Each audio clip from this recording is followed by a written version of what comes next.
Hello everyone. I'd like to begin by acknowledging the traditional custodians of this land we're on and pay my respects to the elders of the past and present. Good evening, Dharma brothers and sisters, those who are here in person as well as those online. And on behalf of our committee, I'd like to welcome you all to a new term and indeed a new year of Rongton Buddhist Training College Thursday evening philosophy classes. My name is Jamyang. So I can see mostly familiar faces, but in case there's anyone new online, I'll introduce our teacher for the course. Lama Choedak Rinpoche is our founder and spiritual director. Rinpoche was born into a nomadic family in Tibet, and his family escaped when Tibet became unsafe. As a monk, Rinpoche studied and practiced with some of the most eminent Tibetan Buddhist masters of the previous generation in the Tibetan settlements of India and Nepal. This culminated in him completing a 3.5-year meditation retreat, earning him the title Lama, meaning spiritual teacher. Lama later went on to receive the title Rinpoche, meaning High Lama, in recognition of his translation skills and his expertise in transmitting traditional teachings to contemporary audiences, such as in this course with ourselves. Today marks a milestone for our community as, after decades of hard work, it is the very first time we're holding these teachings at our very own premises in Canberra, the Sakya Temple of Peace. So thank you all for being a part of this momentous occasion. For those here in person, in case this is the first time for you here, I'll just give you your bearings a little bit. So this is the main shrine room of the temple. To my right here is a communal area that has a library, and there's a kitchenette there where you can make yourself a tea or coffee before the class. And then if you go towards the exit through these main doors, and then to the left are the toilets.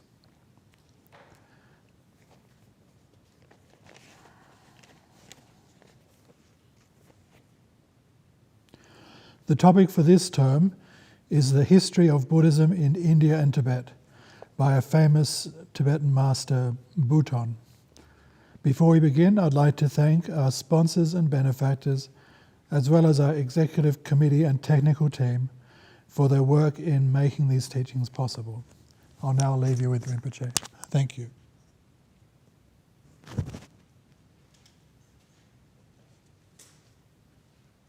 Thank you, Daniela. Good evening, everyone, here in person and there in person and all in between. So I hope that you are able to hear a little better than the day before yesterday. Is that okay? Sound okay? Good? Is that okay with all the people on Zoom? We have over 50 people are joining on Zoom because of the inaugural teaching, so we're going to make sure that you can all hear and see. So before we begin the teachings, we will do the prayers that most of you are familiar. Refuge for immeasurables and requesting the teachings. So join your hands at the heart and please include these prayers for the benefit of all sentient beings that are listening and reflecting on the teachings has a many-fold benefit if each and every one of us are in attention and intention in dedicating for the benevolent purposes of others and future rather than now and self, which most of the time people tend to do, what is it there for me today?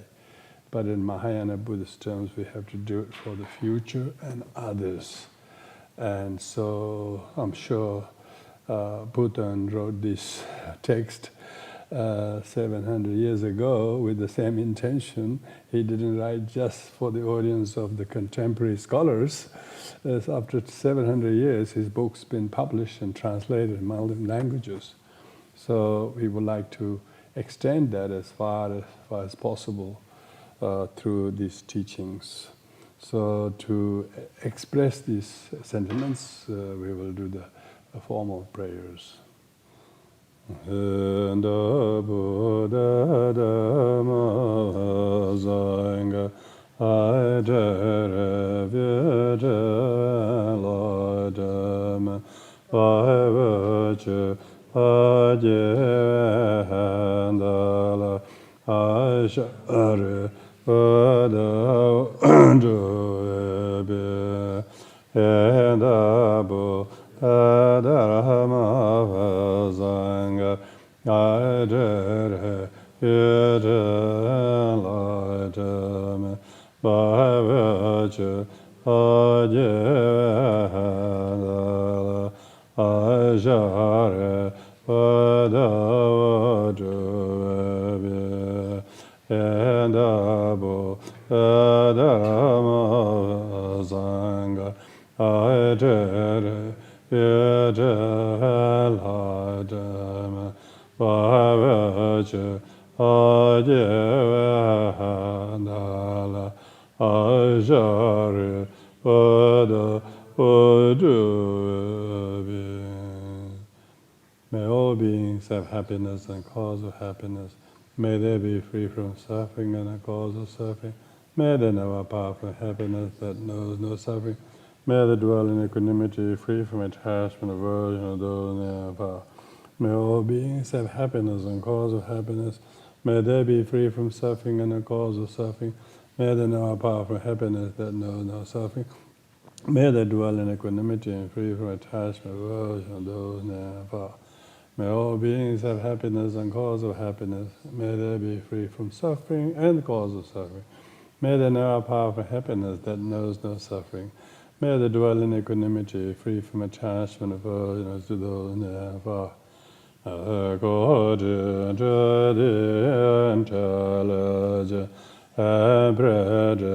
Possession of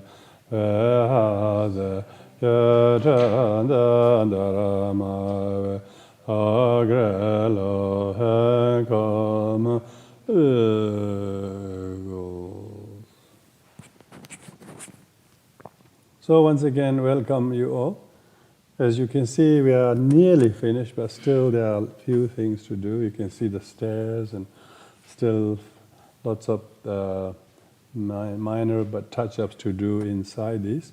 But outside it is nearly finished, except the window decorations, and we have the stupa still needing major work for next month, over the next 40 days before we have the opening. So we are taking the advantage of having our own premise even before the inauguration to start these classes here, because we had to move from the rented premises about 2 months ago, so it has been quite a hectic thing, but it's good. I'm thankful for everyone who's involved in logistically and physically working so much to get where we are today. So it's very auspicious that for me to start the topic of this teaching called History of Buddhism in India and of course Tibet, because that's where these teachings have come from to Australia. In say 700 years' time, maybe people can write the history of Buddhism in Australia. So anyway, so this book called History of Buddhism in India and Tibet was written by Buton Rinchen Drub, a very famous 13th century Tibetan scholar who predates Tsongkhapa and who very much belongs to the earlier Tibetan scholars. So he's highly regarded as a scholar. He has 14 volumes he has authored, and this History of Buddhism attracted the attention of early Tibetologists from Russia. Professor Obermiller, he translated this in the 1920s into English.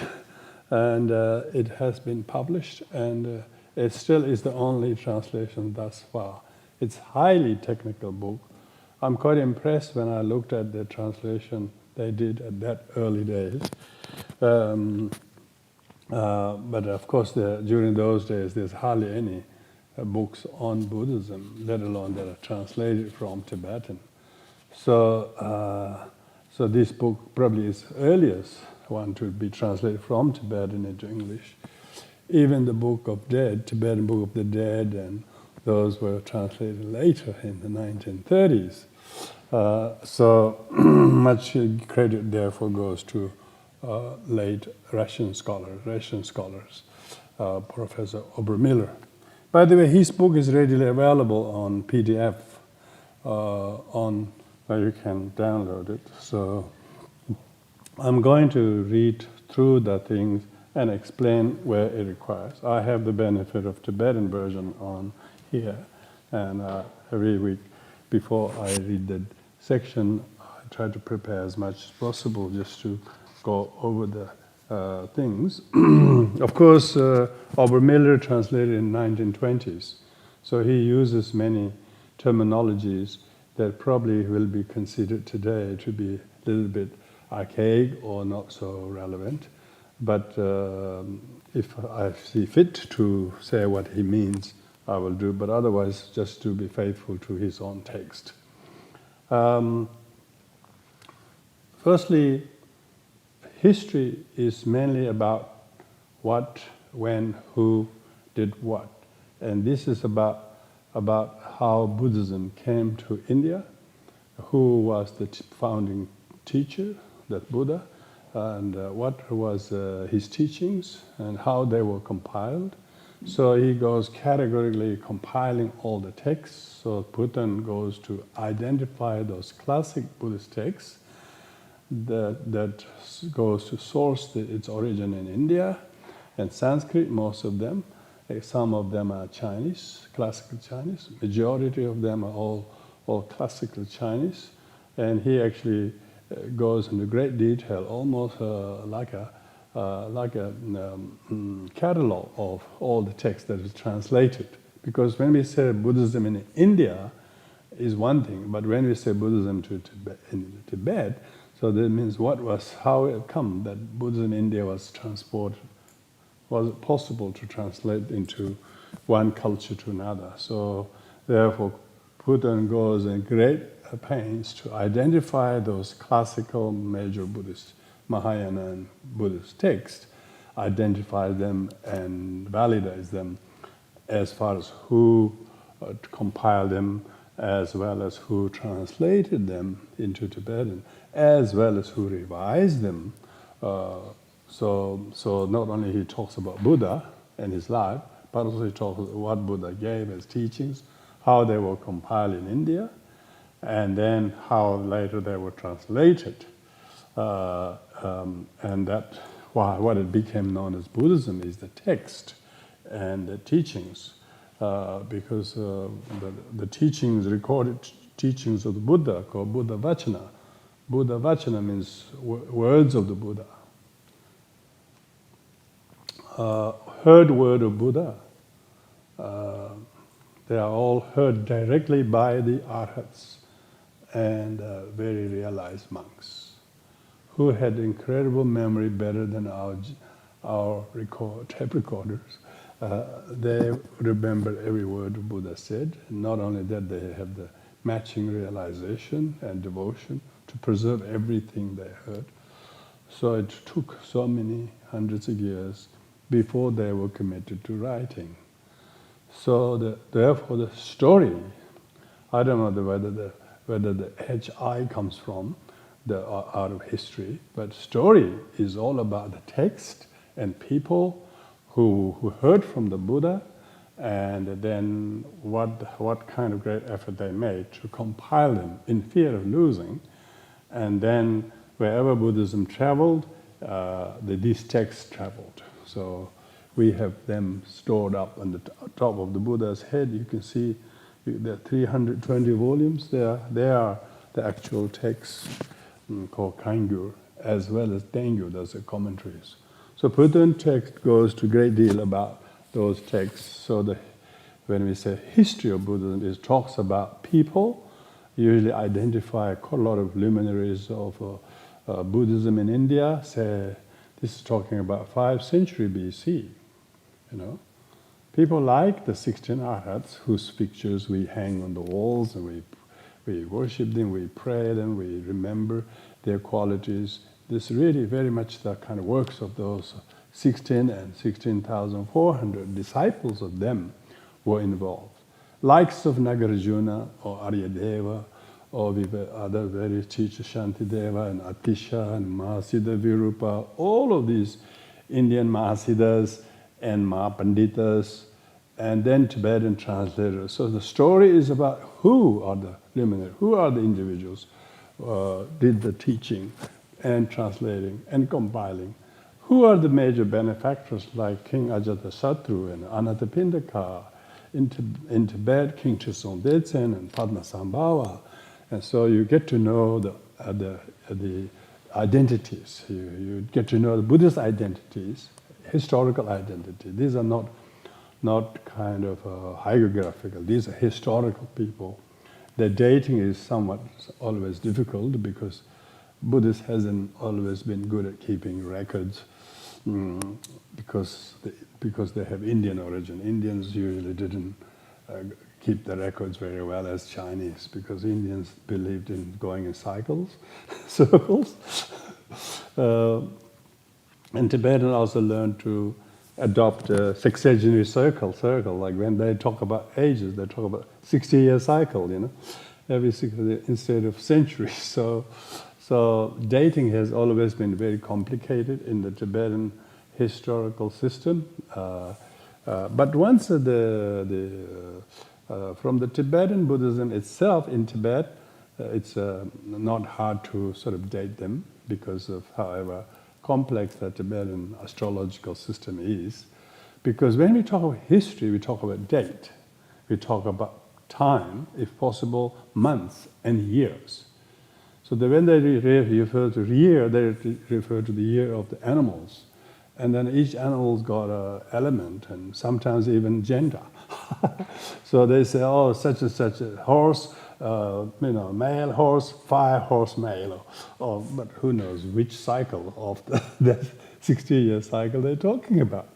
So often in the modern Tibetologists have resolved that by actually putting a chart out so that everybody can just look at the chart. Every 60-year cycle has 60 matching names of those 60 years. Like having 100 years in a century, every year has a name. Can you imagine that? They're named after 12 animals and divided up to 12 animals 5 times, 6, and that makes a 60 year.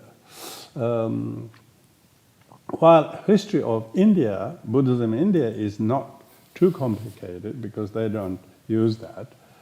If Tibetan have a matching Buddhist era system, like today the modern Buddhist has a 2,568 year is what they believe is Buddha passed away into nirvana and so on. But Tibetan seems to have quite a different way of dating system. So we wouldn't be bogging down with all those discrepancies and cause of confusions, but we will definitely try to identify those Buddhist personalities in India who did what, as well as what influence they made in compiling those texts and translating them into Tibetan. And Buton has been very meticulous in naming all the teachers and all the relationship between teacher and student. So when we say history, we're talking about place, if possible, time, if possible, the activities, the personalities, and activities that made the event so important to be recorded in his book so that people like us get to hear them and get inspired. Wow, these teachings that we have today did travel through that many centuries, through that many people's incredible devotion, dedication, and merit to reach this far. So therefore, history shouldn't be like a dry list of names and things, but to help us to inspire, enliven our devotion, to see how fresh and new gift Dharma is by every one of those individuals who played a role in every decades or every century have actually influenced you and our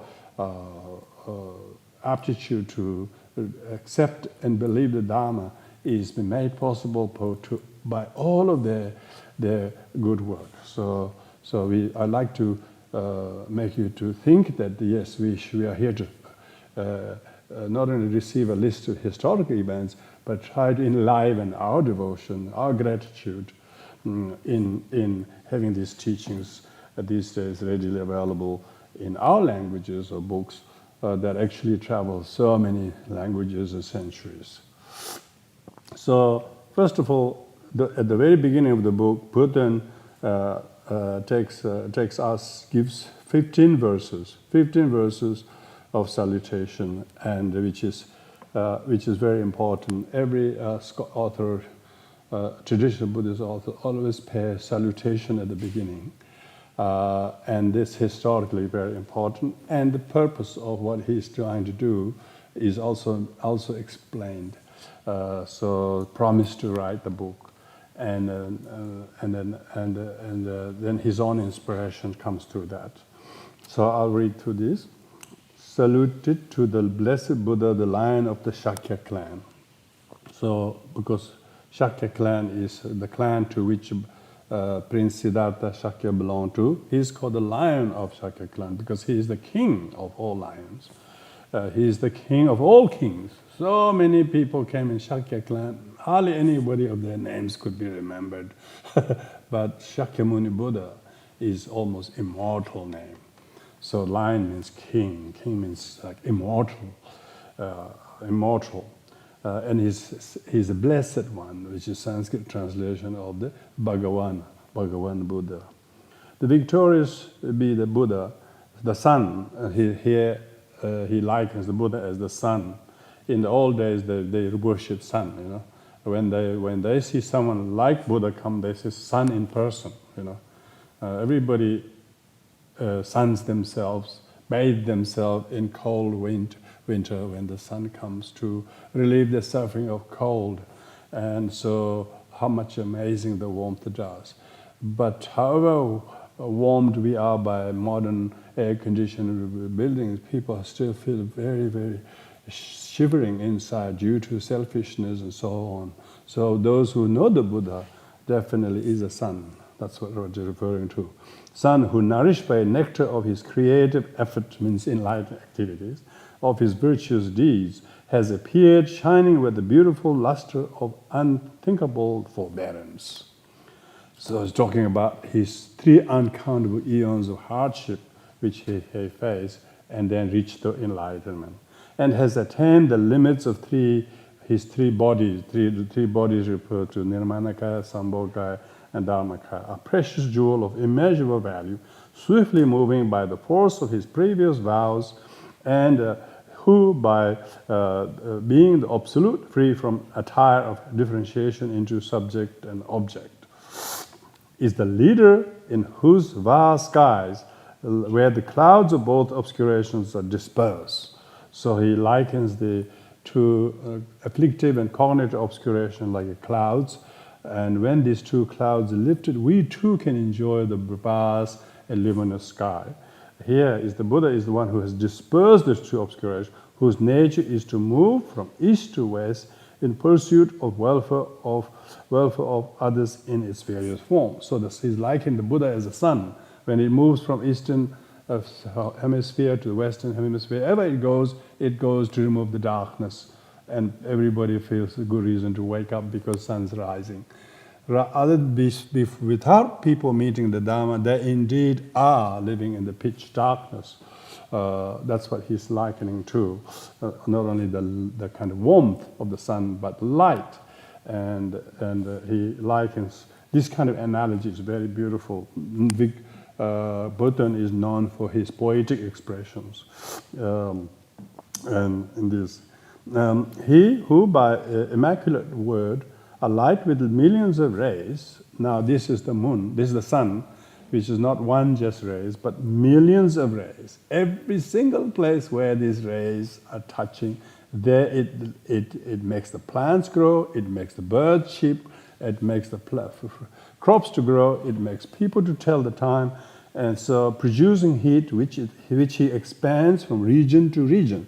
So the sun, he likens the Buddha to the sun. That's what the solar lineage is called. Also in Mayan and Vajrayana Buddhism, we always use the solar disk all the time. It's just to bringing this image of the need of the warmth of the sun, like wisdom.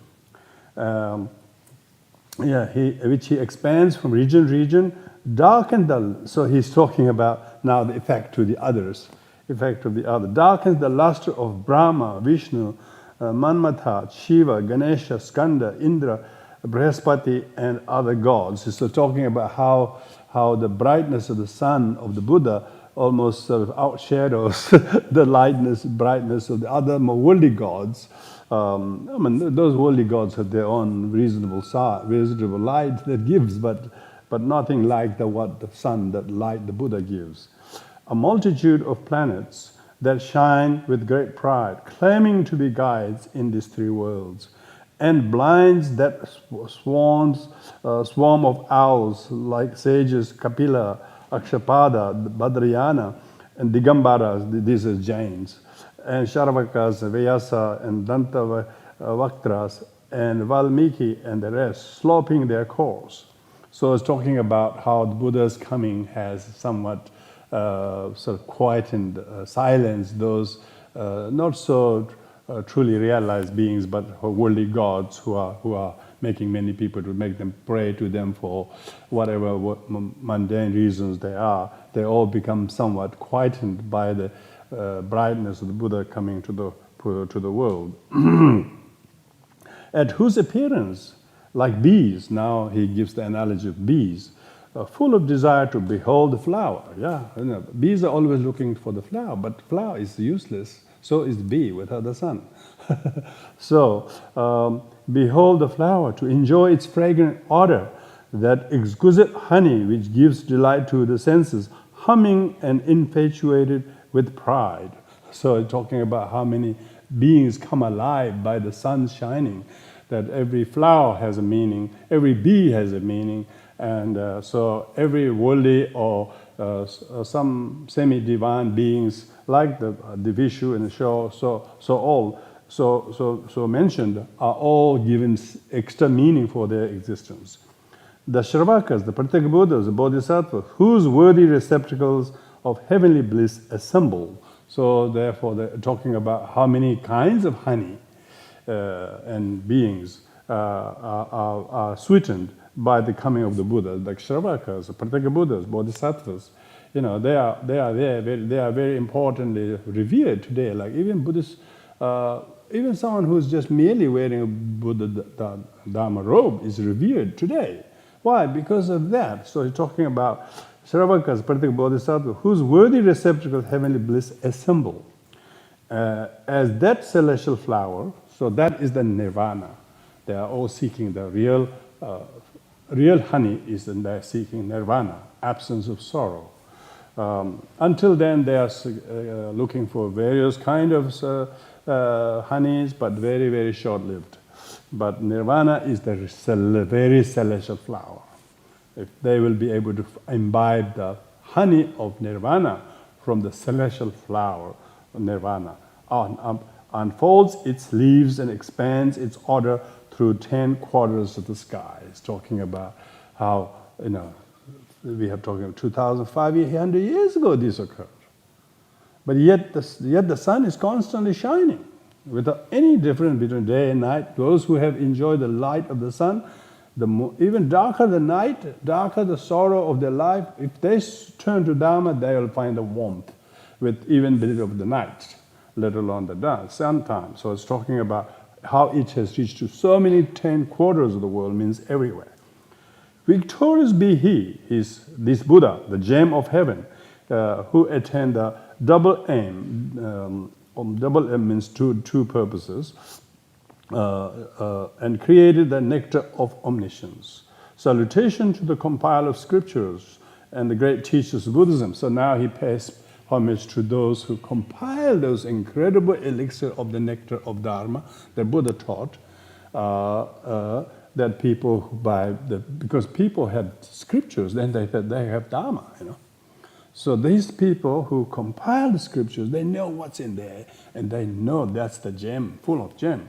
Salutation to the compiler of scriptures and to the teacher of Buddhism. So these are talking about the early disciples of Buddha and anyone thereafter. I bow before the compilers of the doctrine. Compilers of the doctrine are such as the Upali the barber, who compiled all the Vinaya Pitaka, and then Ananda, who compiled all the Sutra, and so on. So we're talking about compiler of all the Tripitakas, who, for the sake of vanquishing the evil teachings of eternal soul and nihilism, because in those days people were falling into two extreme views, eternalism and nihilism. People were promising heaven to everyone. If you follow me, if you follow our faith, you will gain eternal heaven. Or they were saying, or you will go to hell. Or they said there's no heaven, no hell, no rebirth in the coming, so they deny everything. So these kind of teachings were proliferating on those days. Though they were free from all confusion, to reject the contempt of gods of light, though the 8 egoistic qualities of praise, so this is talking 8, Obermiller translates 8 worldly dharmas, which is, he translates 8 egoistic qualities of praise and censure, meaning praise and disparagement. And the rest has been abandoned by them before. So anybody who heard the Dharma, they now give up the 8 worldly dharmas, and out of compassion for living beings to secure a long existence of the teaching, though they had renounced all worldly attachments, have collected the doctrine from the mass of Buddha's speeches and written it down. So he's making us know that everybody who heard the Buddha, they remembered the text, and then they wrote it down in fear of losing, written it down. So he paid homage to all the compilers and scribers and benefactors indirectly, because without benefactors, you can't get the paper and ink and all that rest. Every effort goes. I salute the assembly of saints, refers to the arhats, the teachers free from error, whose greatness the doctrine of Buddhas had foretold. Because Buddha has already foretold that these luminaries, such as Nagarjuna, such as Atisha, Padmasambhava, Sachin Kunga Nyingbo, Sakya Pandita, Ngorchi Kunga Zangbo, you just list all these names.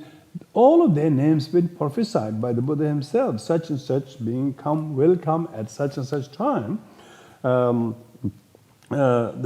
Whose greatness of the highest of the Buddhas have foretold. The propagator of the doctrine, who thoroughly apprehending the stainless work of the Buddha, saying these are unmistaken upholders of Dharma, in full possession of the great Lord's highest truth, have duly expounded the system of 3 vehicles.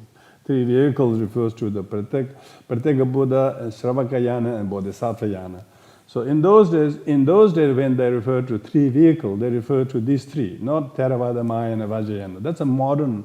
These days people, when we say Triyana, they talk about Theravada, Mahayana, Vajrayana. That's a really uneducated way of oversimplifying, because Vajrayana is a little bit maybe big or robust because of great luminaries like His Holiness Dalai. They think we are kind of a 3rd yana. No, we are not 3rd yana. We are part of Mahayana. Mahayana has a causal part Mahayana and resultant Mahayana. Resultant Mahayana is Vajrayana. Causal Mahayana is Bodhisattvayana. And Shravakayana, Pratyeka Buddhayana are the 2 elder schools, which is now combined into Theravada. So when people like Buton is referring to 3 vehicles, all the texts, all 3 vehicles, they are referring to those 3 vehicles. Vajrayana is included within the Bodhisattvayana. And made the teacher's word perfectly clear, them who endow the great wisdom and a powerful mind have mercifully composed elucidating works. So this is talking about people like Nagarjuna and Aryadeva and Shantideva and all the 17 great Pandita these days, His Holiness Dalai Lama greatly praises about. Of course, there were hundreds of Panditas. 17 is just the tip of the iceberg, and 84 Mahasiddhas, and all of those who have written many, many texts called Shastras. Shastras are commentarial literatures. Then he says, salutation to the translators of scriptures. So now Buton himself came in 13th century, remember? When all the Buddha Vachanas or the Tripitakas translated from India into Tibetan, that started in the 8th century. So it happened like 500 years before he came. So he's not only honoring those Indians, but his own Tibetan forefathers. 500 years ago, they translated these texts. So he says, salutation to the translators of scriptures like Kawapadzi, Shangnanamde, and Chokro Lui Gyatso. These are the first three great translators. These days we don't hear them much because we talk about translators who translated a Book of Dead or whatever. Translator of scriptures, sages of Tibet, sages of Tibet. Yeah, these are 25 great masters. Like Padmasambha's got 25 direct disciples. And author's own teacher, this is Buton himself has 22 incredible teachers who he acknowledges, not by name, but listing this in groups of 6 teachers. The perfect translators of mighty streams of words. These translators are like a bridges. If you can't have no bridges, you cannot get from one side of the valley to the another. So people who didn't understand Sanskrit, people who didn't understand Pali, couldn't really access Buddhism, even today. But because these translators texts translated from Pali and Sanskrit into Sinhalese or Thai or Chinese or Tibetan, nowadays we have the text. So he's really paying homage to perfect translators of the mighty streams of words. Why they translated it? Why they translated it? Because mighty stream of words. The word of the Buddha is a lion roar. You couldn't mishear it. You could not forget it once you heard it. It's so true and so believable, so relevant, so meaningful, so unarguable, so worthy of believing too. So it's the words of the Buddha that people, by giving transmission, they are respected. Not because they are great orators, not because they're born great, because they're repeating the words of the Buddha. There is mighty stream of words. Even this person who speaks become very important just because they are quoting the enlightened speeches of the words, mighty stream of words that descend from the snowy mountains of Buddha's omniscience. See, he gives the image of the source of these mighty rivers, the high mountains, So source of these amazing teachings that we today rejoice came from this incredible high peak snow mountains of the Buddhahood. And those of holy compilers of the doctrine. Yeah, he goes back to rejoice those, Sure, they have descended from snowy mountains of omniscience, but if they were not compiled, if they were not collected together, if they were not set together, and he heard the first Buddhist council. First Buddhist council were held immediately within a few weeks after Buddha's passing away in Rajgir, And there were 500 senior-most monks, arhats, most of them arhats were gathered, and they were all consulted, and then finally they decided to appoint 3 main compilers, and who were given the main role to compile this relevant 3 Pitakas. 3 Pitaka means 3 baskets, collection of Vinaya Pitaka, Sutra Pitaka, Abhidharma Pitaka. Yeah, compilers of the doctrine. And today these people like Ananda and Mahakashapa and Upali, these are heroes of being the compiler of these things. They were just walking dictionaries. They remember everything what Buddha said, and they have realized them. They had an arhathood, and you don't become compilers unless you were arhat. to Arhat is a really highly realized being. It's not because status given by degrees, they hang on the wall, anything like that. These are themselves highly realized, have amazing powers. And so they talk about the ocean, snowy mountain. Mighty stream of the words descend from the snowy mountain, and those wholly compiled doctrine, and that lake adorned by lotus of explanatory marks. Because when the water flows down, and then it goes to the lake, and then it makes all the place for the lotuses to grow, individual like each and every one of you to blossom, from hate to kindness, from sadness to joy, from anger to loving kindness, from judgment to compassion. These are the people are blossoming as a result of them being watered by the snowy mountain coming down into the lakes, and then the lotus come alive. Lotus doesn't grow with the waters. You know, there are lots of dry fruit or flowers that doesn't grow without the watering, without being watered. And the lotuses of explanatory works, Then came people like Nagarjuna, Shantideva, Sakya Pandita. They all became great exponents and expounders. Their works, their books were hot sold text topics, so to speak.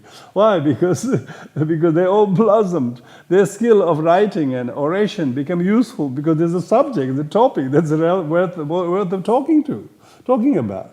You know, there are lots of musicians, but what they're saying in the words is pretty thin, really.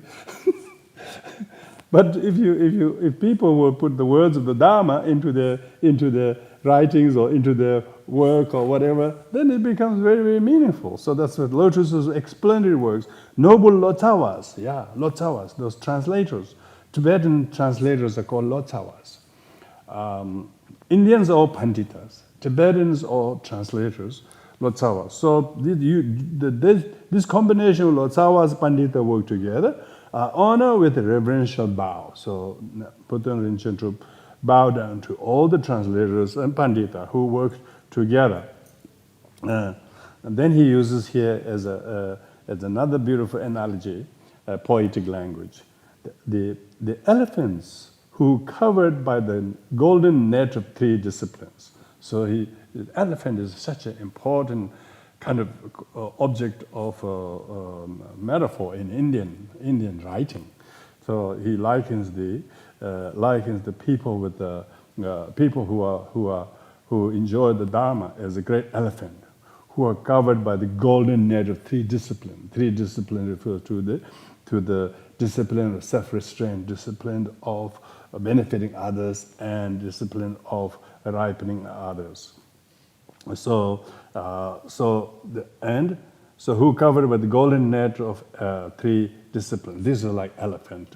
Elephant is referred to the excellent Tibetan sages. Excellent Tibetan sages are the great elephants who themselves were covered in the golden net of three disciplines. So that's a beautiful image of elephant that is beautifully decorated by those studded decorations.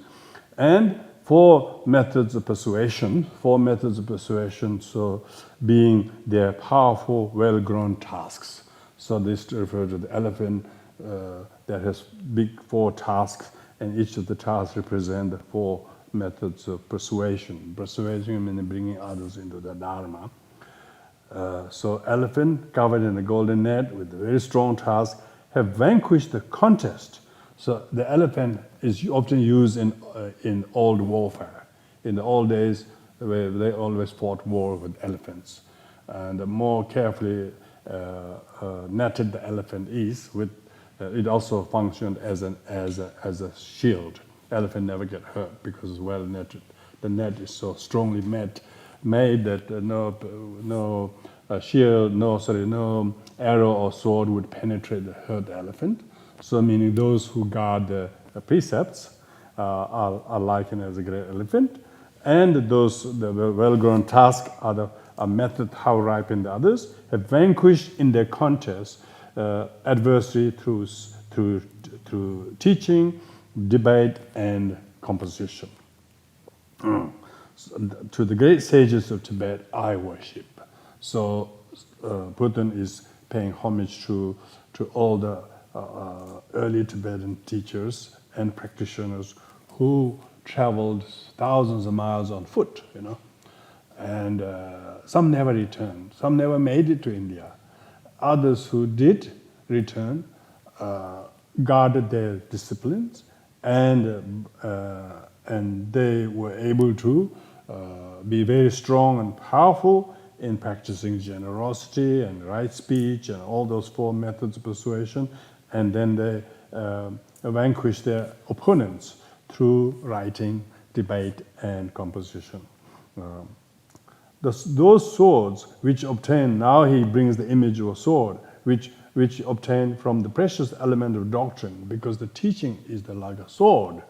With the sword you can fight and defend yourself from being attacked by others. Likewise, if you have the wisdom from the teachings, so the wisdom teaching, sword is the analogy of the wisdom, which obtained from precious element doctrine, hardened in the fire. So the sword is hardened in the fire, means you have to first heat the metal in the fire to make ordinary metal into fire, into sword, isn't it? Hardened in the fire of perfect analysis, meaning examining the teachings, authenticity, usefulness, logicality, rationality, and so on. So talking about the nature of Buddhist teaching is you should test the usefulness of the teaching, the appropriateness of teaching, the truthfulness of the teaching, not just it's written somewhere, but whether you have tested and so on. Hardened in the fire. So he brings the analogy of the sword and the fire. The sword itself is the teaching, and the fire is the testing, using the teaching, testing the teaching whether it's truthful or not. You don't accept the teaching blindly. And endowed with the vigor of fine words, rent asunder the net of mind's doubt. Your ordinary doubts and anxiety, indecision, wrong views, bad thoughts are all just completely cut into pieces, as a result of this examination. The assembly of lamas. So now he's paying homage to his 18 teachers, 12 who are weighty by the burden of their virtue. That's his personal teacher. And foremostly, the 6th teacher full of benevolence. So he has 18 teachers, So he divides them 12 who are of weighty burden of the virtue, and foremostly 6 teachers full of benevolence. I look to for protection with a devoted mind. So Buddha acknowledges his 18 great teachers under whom he studied. Cherished by teachers, affectionate as a mother, in that garden of lotuses, man's lion perfect word, this is Buddha referred to, like a bee full of delight, clinging to its flower, the mind grows wide in boundless doctrine. So he's talking about being nurtured by his teachers, and therefore being affectionate to him like a mother does for him, or otherwise a child that doesn't grow without a mother. He says without meeting those 18 teachers, he was like an orphan. But as soon as he met these 18 teachers who mothered him, and then let the garden, in that garden of their tender care, his lotus blossoms. Like a bee full of delight, clinging to its flower. So he's been holding on to the teaching that he found. The mind grows wide in boundless doctrine. So he feels how much he's growing as a Buton Rinchen Drub. He's called omniscient Buddha. Buddha Tamche Kemba, people call it. He's omniscient. So he acknowledges how much he's growing, maturing, ripening, and realizing by enjoying the tender loving care of 18 mother-like teachers who allow him to grow in that way. Mind grows wide in the boundless doctrine. Therefore, so that's he's acknowledging, paying homage to all of this. Now from here onwards, remaining verses goes to explain why he's writing this. Therefore, is expression of reason. The ocean of Shakya's words, so the Buddha's words are ocean, deep, immeasurable, infinite. I wish to cross, He says, there's a big ocean. And he's just managed to reach it on this side of the bank of the big sea. I wish to cross. And though unable to penetrating into its depth, why should I not secure the precious jewel of marvelous meaning? So he says, I'm going to risk my life and go and get the gem by crossing this sea. Why should I not go? And that I can tell that's a precious jewel. So he's now saying, why should I not take the adventure of journeying in explaining these texts, because it is a jewel. Because he calls this, the topic of this text is, the title of this text is called jewel, precious jewel, marvelous meaning.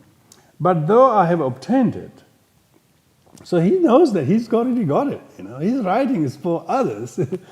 Though I have obtained it, it will be like a jewel in beggar's hands, just for me, jewel in a beggar's hand. My composition, pure and stainless by itself. Now he's honoring his own composition skills, because it's not out of pride, but out of confidence. Confidence is very important, not to be confused with pride and competitiveness. My composition, pure and stainless, is not talking about the words and kind of composition, but intention. Remember, he was nurtured by those 18 teachers, so he's got what he's got came from those teachers. But defiled by the spirit of rivalry, hatred, and envy of others, who therefore will accept it as an object of appreciation and belief? So he says, if I want to write this just to gain a freedom, to prove that I'm better than his writing or her writing or this, then it will not benefit anybody. So he's almost telling himself, make sure that what you're writing is of purest of pure intention, not kind of sort of tainted by any rivalry or hatred or arrogance or whatever. Who therefore will accept it? Even if I wrote something very beautiful, who will accept it? They will all throw away. Lord, look at this. It's all written for his arrogance, for his an object of appreciation and belief. So he's almost making sure that he doesn't have this intention that will taint the usefulness of this text. Nevertheless, though disregarded by others, why should I not this nectar of doctrine remove my own mental agony? So he says maybe some people may not give credit to this work, but it will. He says it will remove my own mental agony. It will at least help to. Like Shantideva says, he says, I didn't write this to benefit others. I wrote this so that I don't forget these things. He says, it will remove my own mental agony. And if moreover, it would be accepted by some friendly critics. Some people might not only critics, but will accept it. Would it not appease the fever of the painful doubts? You see, so he says, would it not appease the fever of painful doubts? So he almost imagining the incredible benefit it will have by those who accept this.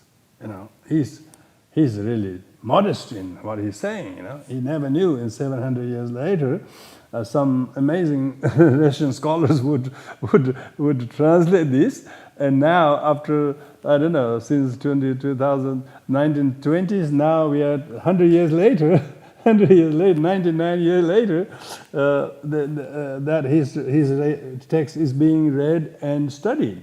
Therefore, to relieve the poverty of my own mind, and among those that strive for Dharma, to magnify the triumph of great doctrines, I open the door to the jewelry of scriptures. So he calls his text, title his text, the jewelry of scriptures.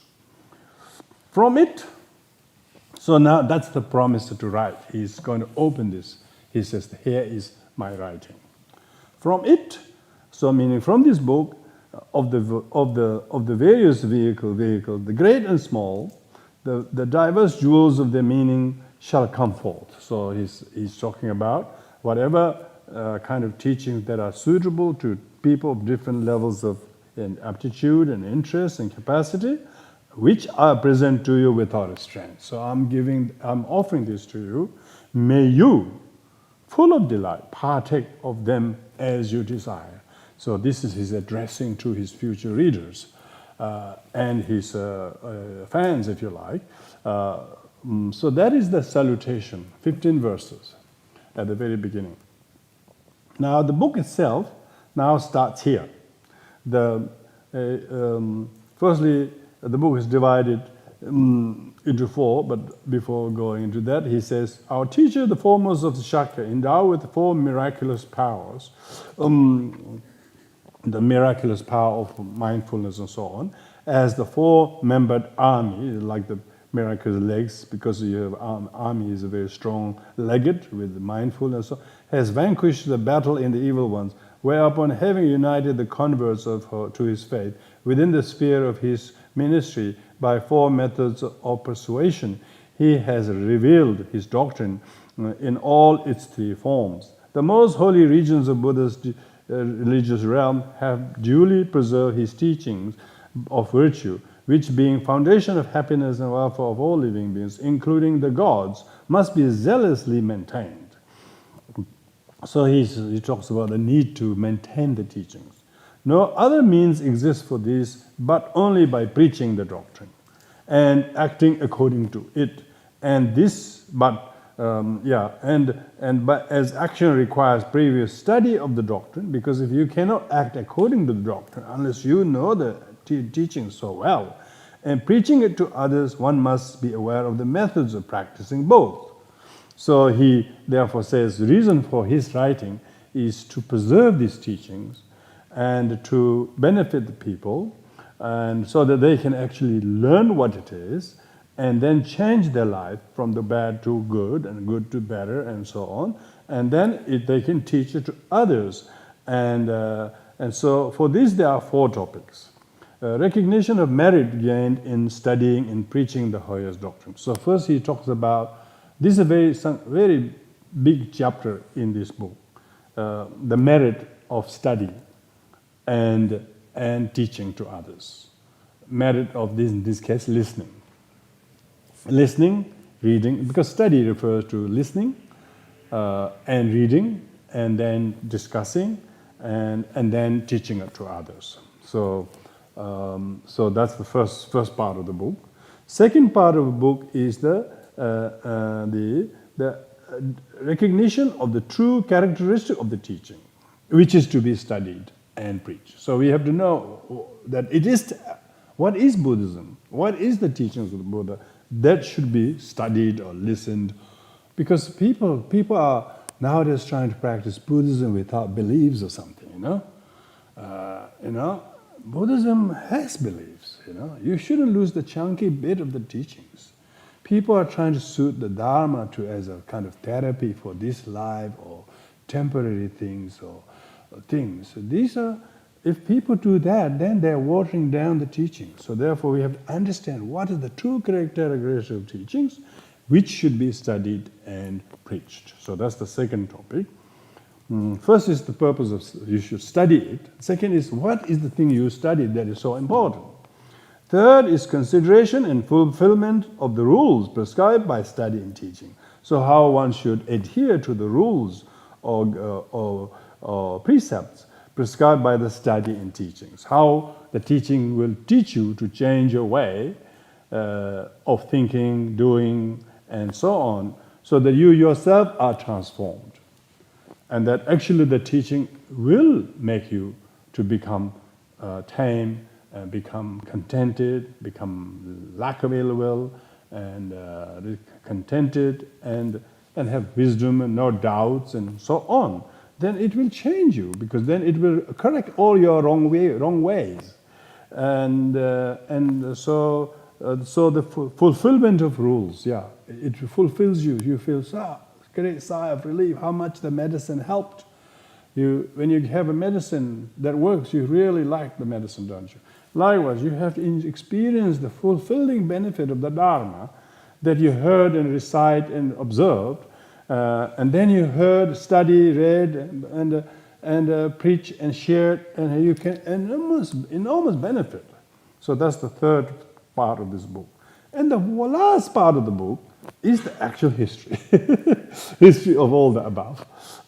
Knowledge, the way in which the doctrine took its origin in India and traveled to Sri Lanka, in the straight away, the century, a couple of hundred, few years after Buddha passed away, say like during Ashoka is only 120 years after Buddha passed away. So then you get to hear, that precious teaching traveled to there and it changed those people who were very militant, who were very aggressive. Like Tibet was a really, really aggressive place. They were really dark and people had no dharma there. And Mongolia was even worse. They all became tamed. The whole Asian subcontinent was tamed by the traveling of the dharma, by the amazing snowy mountain from where the river flows and everywhere blossoms. So therefore, the fourth topic is the actual history. But firstly, history of what? And our act of tonight and these classes is talking about the merit of studying and listening and reading. And reading, I'm sure you can read by yourself if you are really dedicated to reader. But it's more benefit reading together like this. Even people like me, there's some Tibetan lady came today, she saw all the books there, all the Dharma. She said, I wish you to read all these books. I said, yeah, that would be good if you can read all those books. But it's even better if you read one book with all together. So that's why what we're doing here is very much highly recognized by the first topic, the merit of study and listening to the teaching itself and the history in particular. So that's the first topic. Here, merit of studying and listening to the teaching. It is necessary to distinguish these two topics. The two topics is studying and preaching, teaching others. The merit of study and of preaching with regard to the highest doctrine in general. Highest doctrine in general means Dharma, sacred Dharma. So, Obermiller translates the Sadharma as highest doctrine. In Tibetan, we translate holy Dharma, sacred Dharma, precious Dharma. So he calls highest doctrine. Because he didn't use the word Dharma. He translated Dharma as doctrine, and sacred Dharma, holy Dharma as highest doctrine. So talking about generally studying Buddhism, the merit of that. Second is special merit of studying the teaching doctrine of Mahayana. So he's talking about how extraordinarily special it is to reach and study Mahayana, because by the time Buddhism came to Tibet and so on, it took the form of largely Mahayana Vajrayana, but based on the Theravada. So these two. And first of the first three, those two, merit of studying Dharma in general, that there are three kinds of merit. Merit of studying, which means reading, and listening and discussing, or really having discussion. Second is merit of teaching it to others. And third is merit of both studying and teaching to others. So together. So if there wasn't a merit of teaching to others, many people wouldn't teach. A lot of people teach for various reasons. They will teach because they look for a mundane, worldly benefit. What is in there for me? So if there was a person who understands the merit of teaching it to others, they would have only teach because the merit of themselves listening to first. How much it has changed, helped, calmed and tamed their mind, and has changed their ways. Maybe a person who has a very short temper becomes a little bit more tamed. Greedy becomes more contented. Judgmental person becomes less judgmental. So they have seen the benefit, and then they have good reason to promote the teaching to others. So the benefit of merit of study and teaching it to others. So of these three, firstly, look at the merit of study itself. Now this is a very famous quotation from the Bodhisattva Pitaka. It says, He that studies comes to know the doctrine. So meaning those who come and study, first they have to give time and commitment and dedication and belief. He that studies comes to know the Dharma. They will know the Dharma. Because lots of people are not following Dharma, they're following people. They're following culture. They're following personages. Those who really are studying the Dharma, they'll get to know the Dharma well, So comes to know the Dharma. Because Buddha said, rely on the Dharma, not on the person. People who are not studying, following the names and personages as their saviors. Not realizing they're just another human being with certain names or titles or abilities or background. But in the meantime, the real medicine is the Dharma that we need to study. So he who studies Dharma, studies, comes to know the doctrine, the Dharma. He that studies abstain from sinful deeds. So these are at least the 4 qualities, the merit of studying. Yeah? First you get to know the Dharma, and you don't get caught up in lineages, schools, traditions, language, ethnic-based kind of religious division. You don't get caught into these things if you know the Dharma very well. Those who know very little, they only are biased toward one language-based Buddhism, and they think there is the only way, and others just haven't got the way. They don't really know the Dharma at all. They only know their ethnic association. So that comes to know the doctrine. And he studies, will abstain from sinful deeds. So the person who have known the Dharma will start to tame their mind and start to drop their negative thoughts, words, and deeds. So when it says deeds, it doesn't mean just physical. It says physical deeds is social, verbal deeds is also social, but mental thoughts are horribly, personally miserable, cause of misery. No matter how apt the person is, good externally, physically, verbally, but if they're doing ill will and judgment, they remain miserable. So here talking about sinful deeds refer to physical, verbal, and mental deeds. So meaning those who have studied Dharma, they find themselves changing. They find themselves dropping some ways and adopting new ways. He that studies will reject all that is vain. Yeah. The third merit is they will stop doing the vain, things that are useless, meaningless things. Like just short time sort of kind of entertainment or activities. They will look at long term. They don't mind going into the rain. They don't mind going it's cold. They don't mind it's early. But other things that are in vain, they do in all those times. Reject all that is in vain, So there are people doing lots of things that are in vain because they don't have the substance. He that studies will know what is the substance to identify. He that studies will attain nirvana, means they have no sorrow. They'll reduce this. Nirvana shouldn't be a final destination.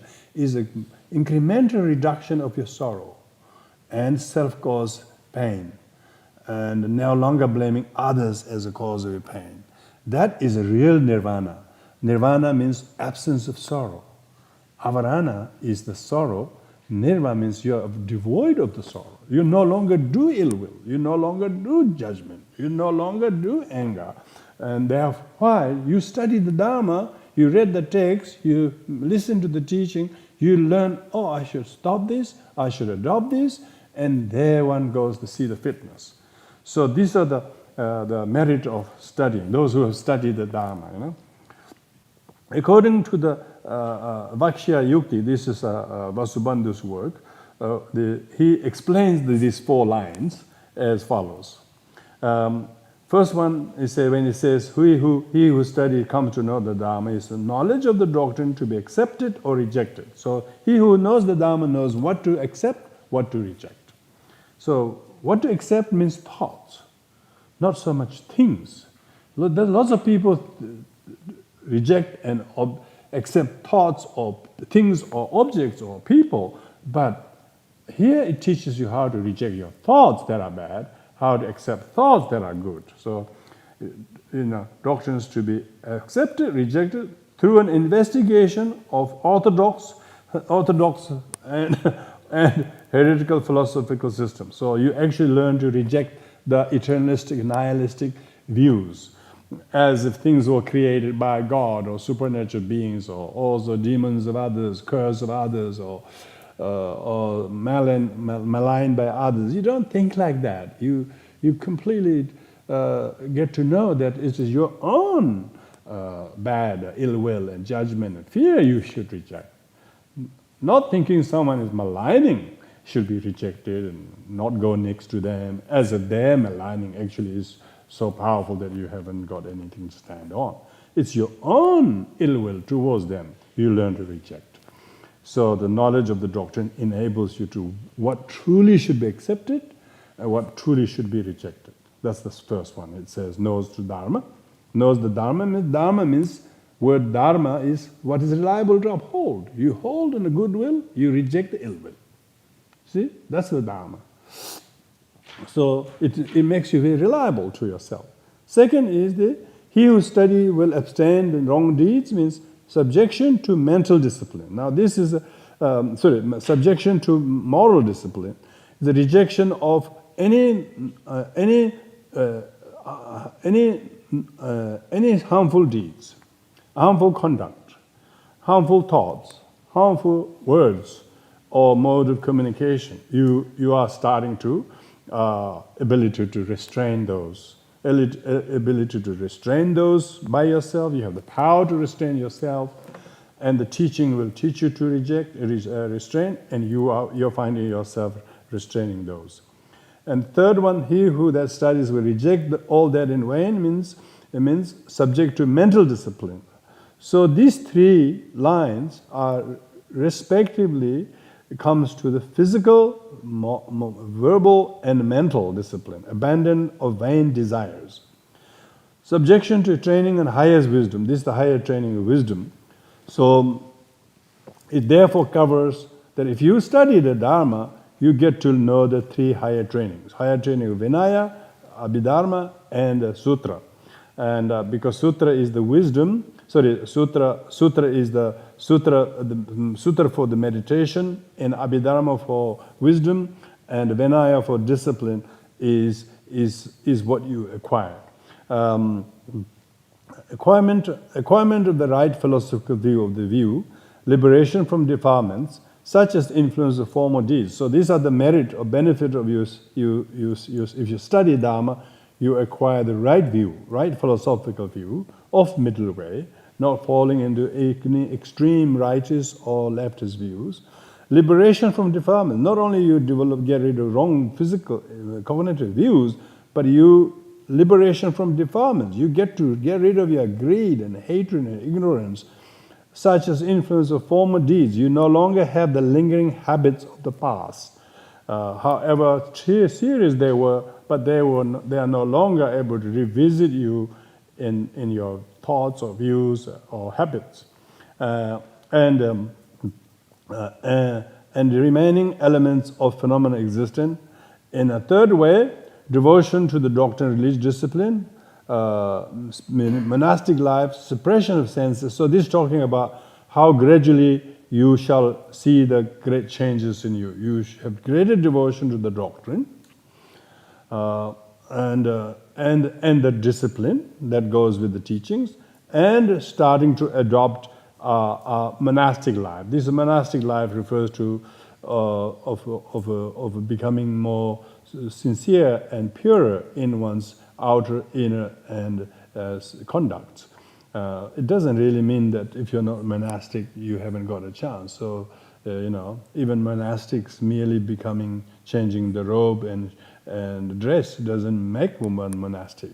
So it means one become more outwardly maybe lay person, but inwardly one is still one is becoming much more tamed and much more compassionate and tolerant and contented and unaggressive, and so you can actually see the tamed. Probably the word monastic has more like one who's subdued rather than necessarily becoming, because if you have to become monastic, then today's modern way of looking at it, the number of monastics, people taking monastic is so decreasing so much, not only in number, but also in duration and quality and quantity.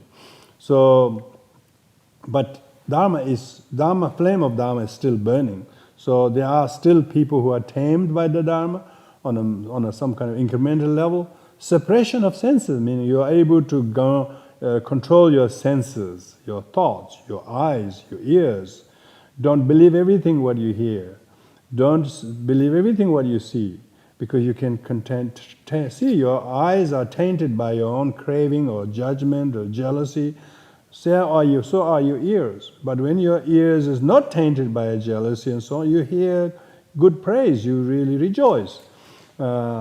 If you have suppression of senses. But otherwise, as soon as you hear somebody praise somebody, you become jealous. You say, no, he's not like that. No, she's not like that. But when your senses are tamed, you hear someone praising somebody, you rejoice. How kind that person is, talking kindly about somebody.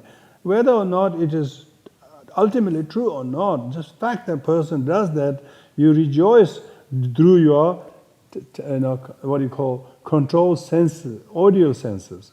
This leads to liberation from craving that arise from vain desires, thus rejection of all that is harmful. Knowledge of the four truths of the saint conducive to nirvana. So that's all the four what we're referring to, how much great benefit it does. It is said in the Vaikshya Yukti, that's the writing by Vasubandhu, he says you can actually attain 5 merits, 5 kinds of merit when you study Dharma. And these 5 merits are likened to, I will go through the 5. Firstly, what the 5 are. Study of matter unknown before. So when you learn something, you know something what you didn't know before. Study means I studied that, means you now know the Dharma better than before. You know the history of Buddhism. You know the merit of listening to the Dharma. You knew the merit of teaching it to others. And therefore you previously hesitated teaching the Dharma to others. Now you say, oh gosh, I too should try to facilitate it to other people. So then you will see the merit of teaching to others, because then you will start learning more yourself, And so that's what talking about study of merit, matters unknown before. You never knew the benefit of teaching to others. And now you will know, for instance. Reconsideration of parts studied, and you have a particular reconsideration of teachings that you never thought had that much relevance and significance before. Solution of doubts. It resolved many of your doubts, fears, anxiety, indecision, lack of faith, very, very undecisive mind. All of those will be resolved by the Dharma. Dharma will just prune your mind that has a lot of weeds growing. So solution of doubts. 3rd one. 4th one is establishment of correct view. Then you develop a correct view. Correct view means you feel so spacious, you feel so light-hearted.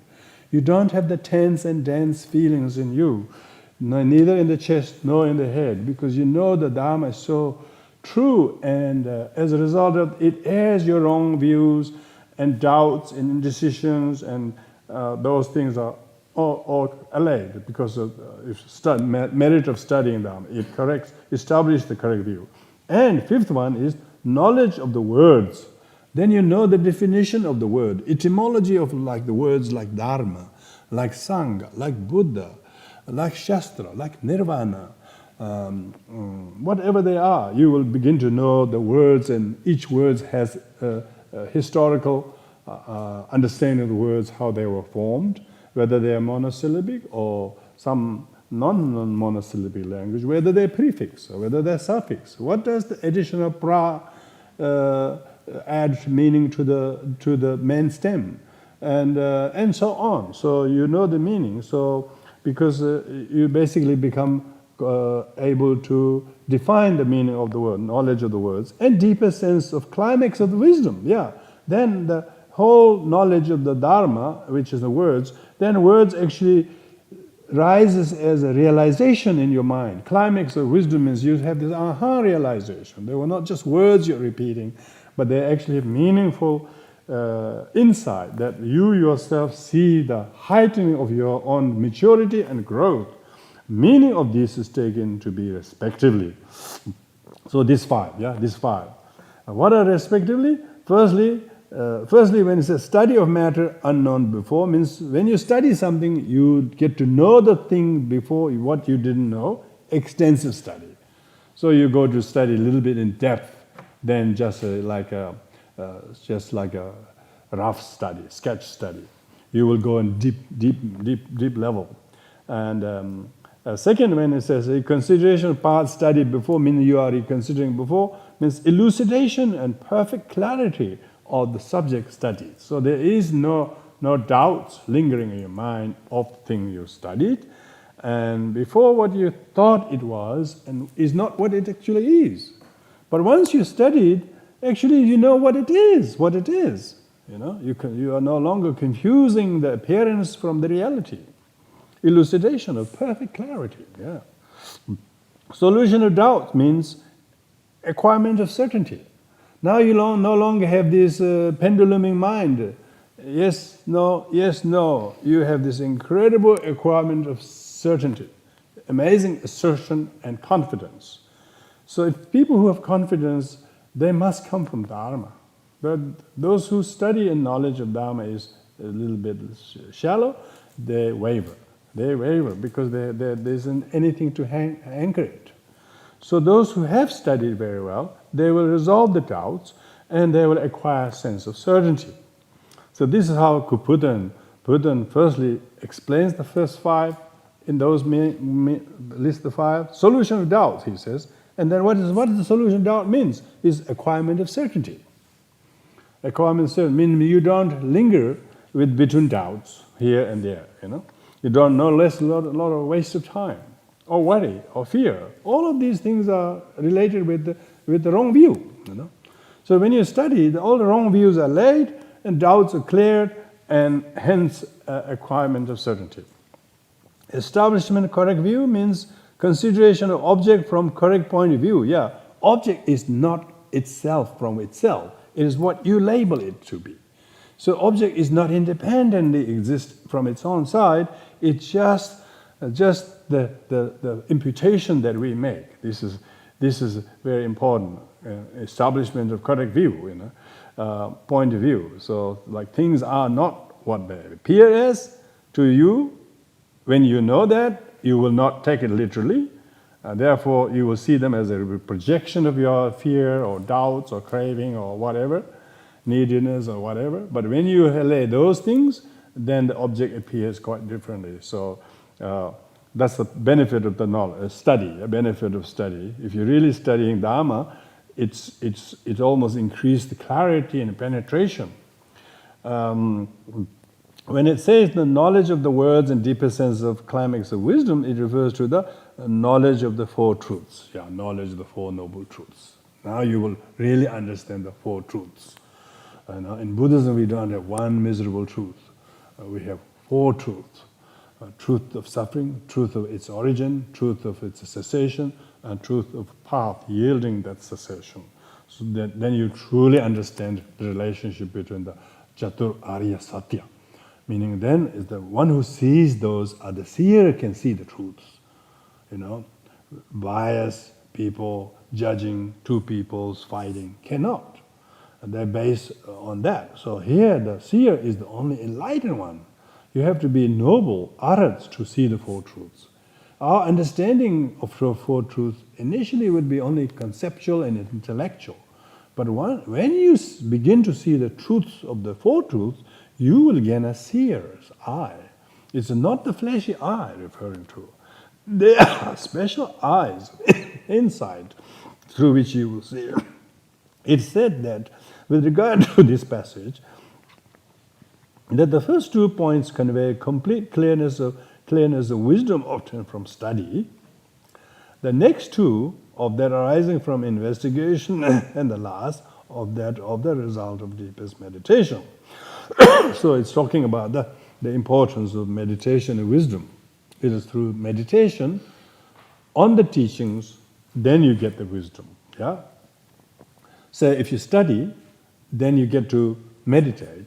Then you actually reflect on the teachings, which actually clarifies, allays the doubts, acquires the certainty, establishment of correct view, and then you have this incredible aha. That's the climax of the wisdom. So these 5 that we have just went through is comparable to the next list of 5. In studying the highest doctrine, there is merit of 5 kinds. This again is not Buddha's original writing. He's quoting scriptures. He's quoting every time.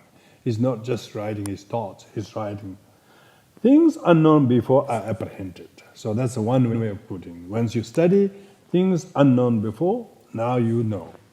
First, false points of view are abandoned. Yeah, so all wrong views are abandoned.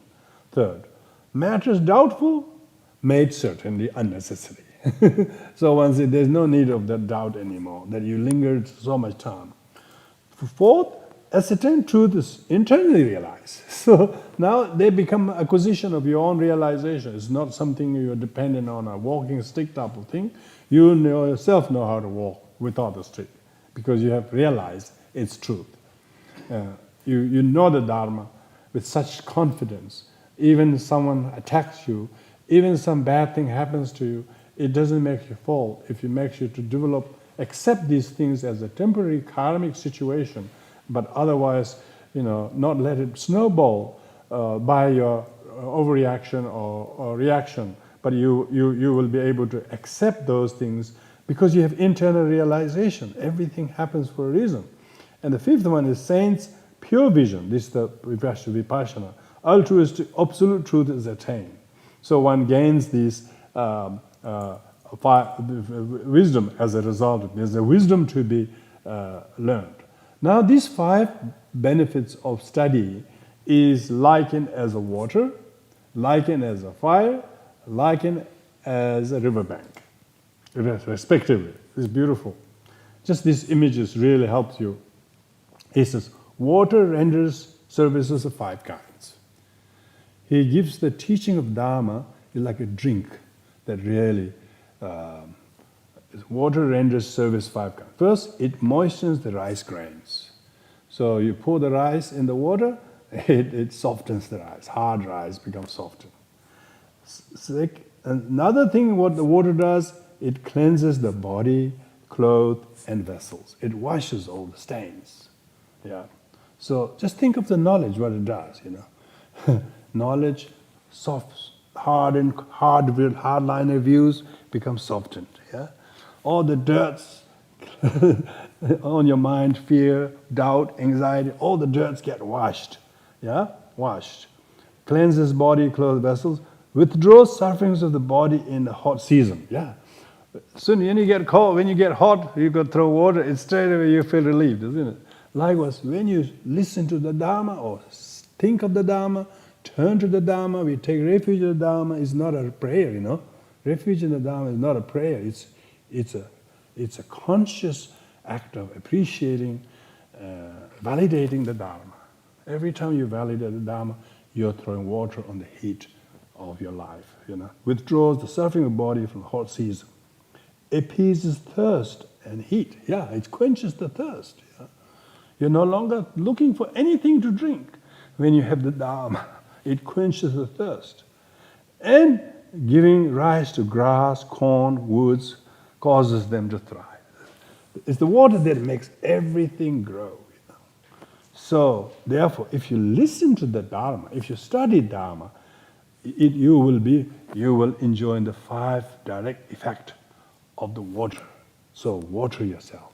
If you're listening to Dharma, reading the Dharma, studying Dharma, you will enjoy hardened core of your rigid mentality, the enmity, ill will, poor me. All these things become a little bit softened. Oh, it's not just me. Look at every other sentient being is like this. Oh, I'm so selfish.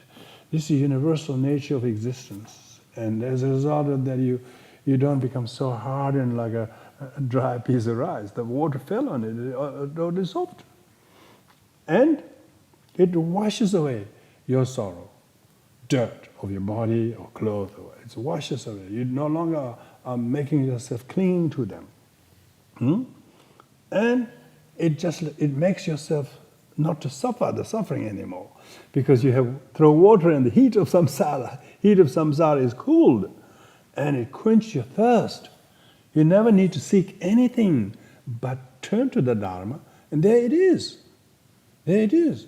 I even pray, may I turn to Dharma. We don't say, may I meet the Buddha. I mean, what's the point of turning to the Dharma, meeting the Buddha, if you don't turn to Dharma? Buddha says, I told you to turn to Dharma and not come to me.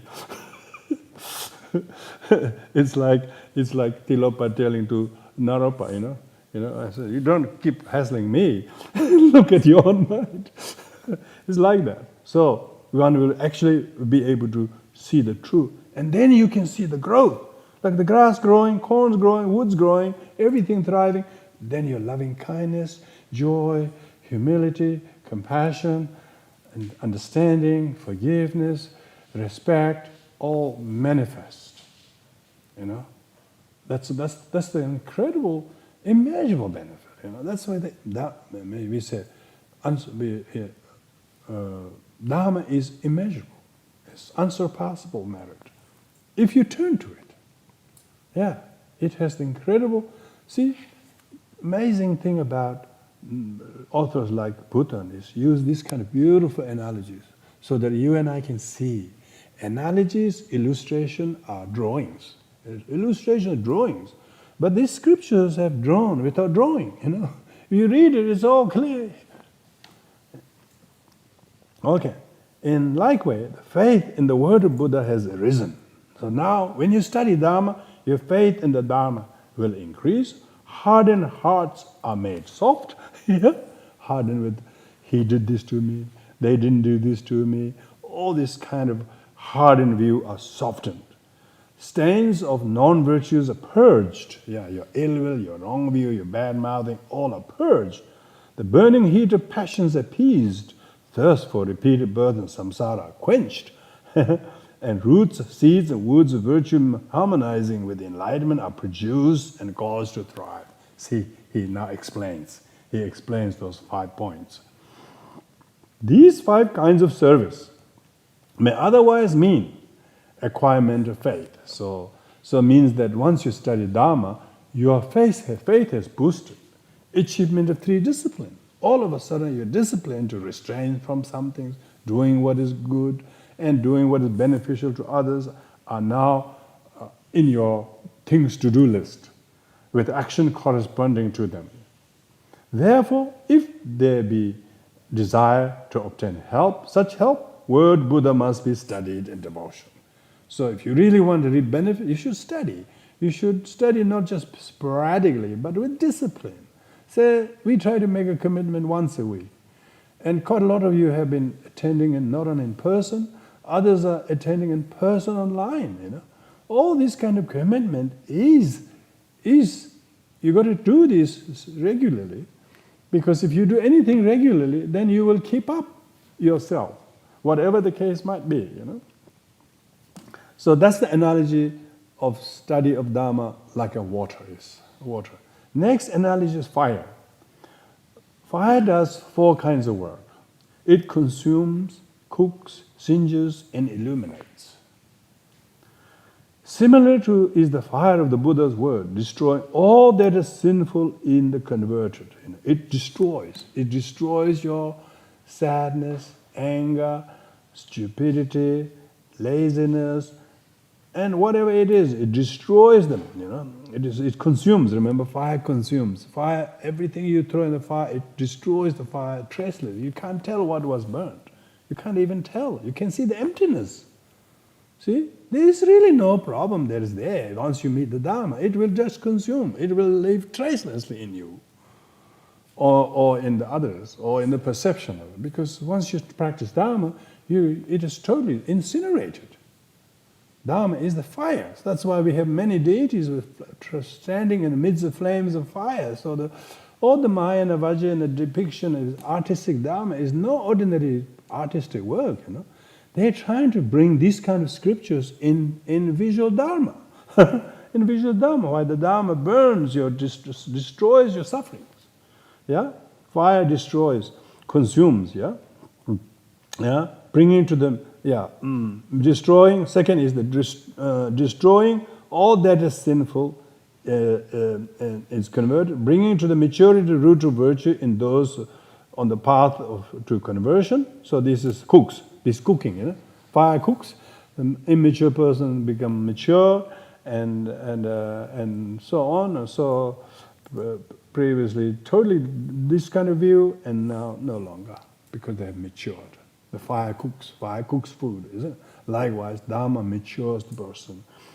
It makes the person to realize roots of virtue in those paths of conversion. They have to take up the Dharma, not just study on the fringe, but take up, really take up the Dharma and say, I take refuge. I do. That's called formally taking refuge. Causing pain to those and take delight in the samsara by creating disgust to it. Yeah, so that is singes. When the fire singes, likewise you feel disgusted with your bad ways, and you just wanted to get rid of it as quickly as possible. And it illuminates, means giving delight. You find after you eat the food that is cooked, you feel so good. You feel so good after having sumptuous food. You truly had a food for thought because you had Dharma.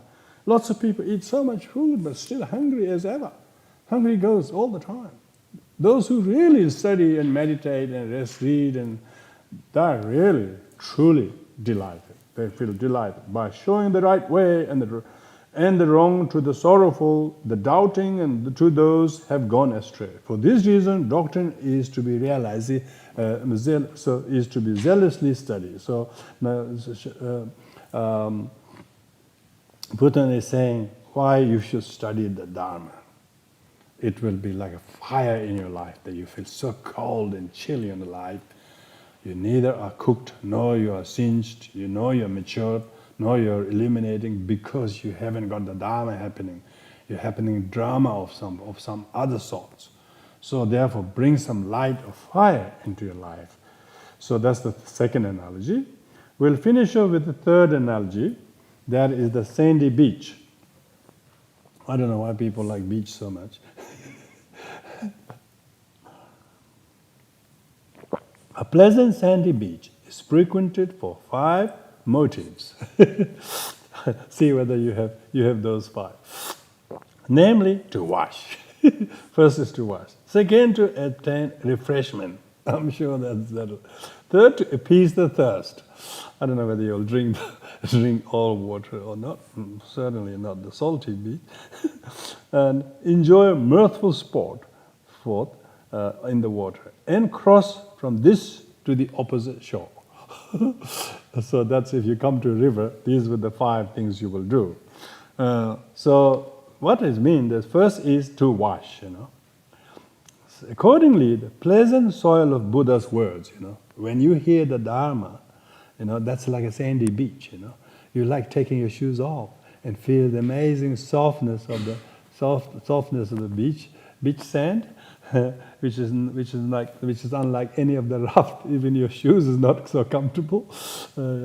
Pleasant soil of Buddha's word that resemble such as a sandy beach is repaired too for the sake of removing stains of your negative ways. So as soon as you touch the sandy beach of the Dharma, sandy beach of Dharma, it washes you. It softens you. And appeasing the heat of passion, it straight away refreshes you, isn't it?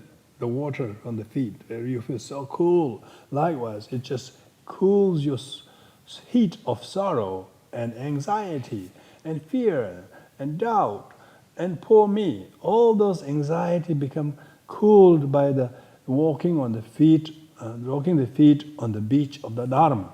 Dharma, appeasing the passion and the thirst for repeated birth.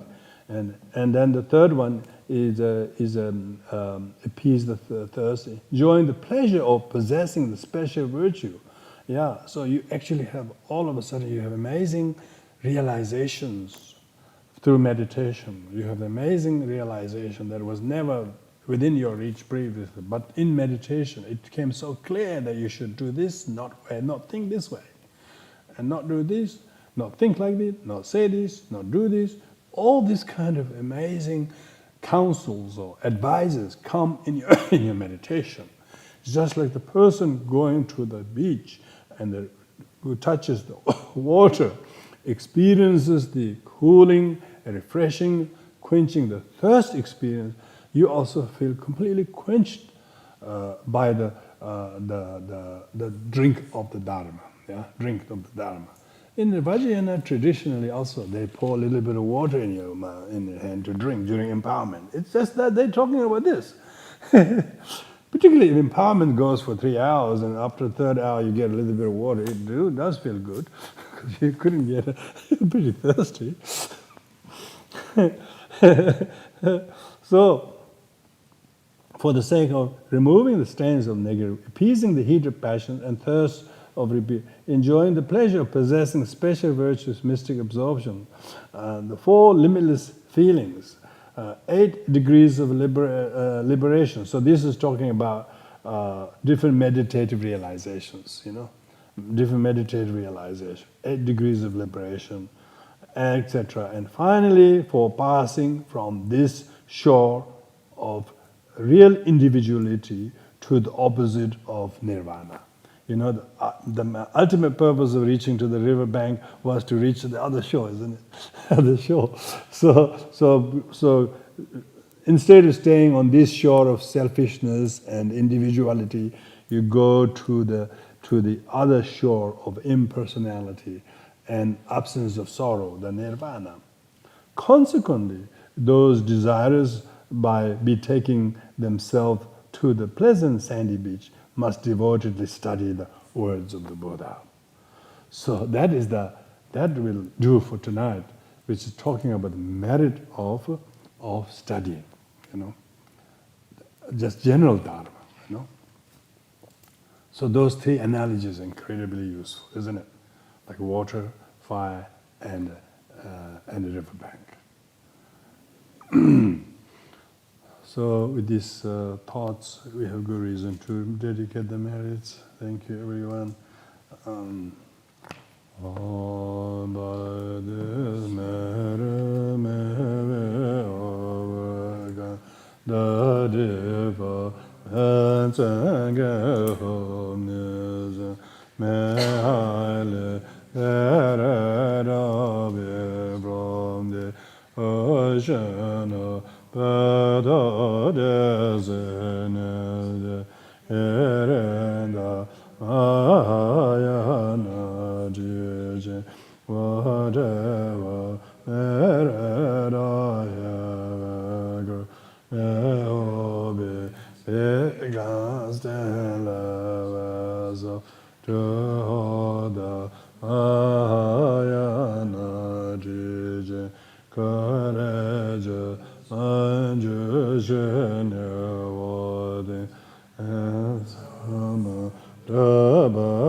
Thank you, everyone.